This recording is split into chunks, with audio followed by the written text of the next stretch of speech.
And we're going to start in Atlanta because there are fears this morning that a string of deadly shootings at massage parlors in the Atlanta area could be linked to a wave of attacks against Asian Americans. 8 people were killed in the city and at least 1 wounded in those attacks yesterday night, and at least half of the victims are believed to be Asian women.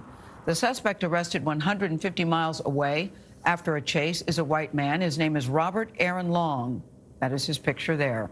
Mark Strassman is at one of the crime scenes in Atlanta. Mark, this story is so troubling and terrifying at the same time. Good morning to you. Good morning, Gail. 3 of the women were killed at the Gold Spa behind me. Police say it's too soon to tell whether victims were targeted because of their race. But these shootings do come during a pandemic-era surge in hate crimes against Asian Americans. The shooting spree began around 5 p.m. Monday at Young's Asian Massage Parlor in Cherokee County, 30 miles north of Atlanta. 2 victims died at the scene, 2 more at the hospital. Less than an hour later, police were called to Gold Spa, an Atlanta massage parlor, where police say 3 women who appeared to be Asian had been shot and killed. While at that location, we received another call across the street at shots fired.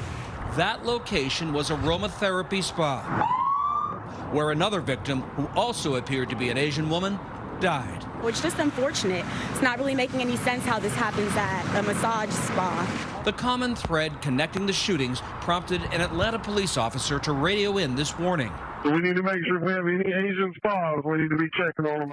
A manhunt began for the suspect, seen in surveillance footage driving a black Hyundai earlier in the day. Georgia State Patrol troopers performed the pit maneuver, which caused the vehicle to spin out of control. Officers later captured 21-year-old Robert Aaron Long, 150 miles south of Atlanta. Now, relatives of the shooting victims are left grappling over why this happened. I was just thinking how we never know when we're at the wrong place at the wrong time, because this was so all of a sudden, and it was just like a lot of things racing through my head. Overnight, the South Korean Foreign Ministry told CBS News that 4 people killed were of Korean descent.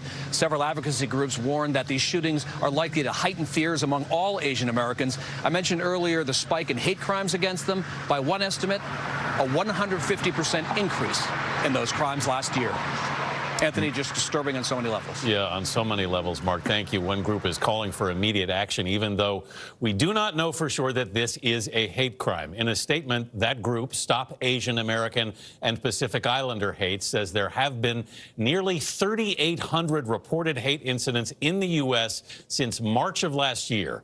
And, of course, President Biden singled out violence and hate against Asian Americans during his primetime speech to the nation just last week. This is very concerning. I mean, given everything we now know about what's been going on. Yeah, and we have to keep saying we don't know for sure, but let's just say this.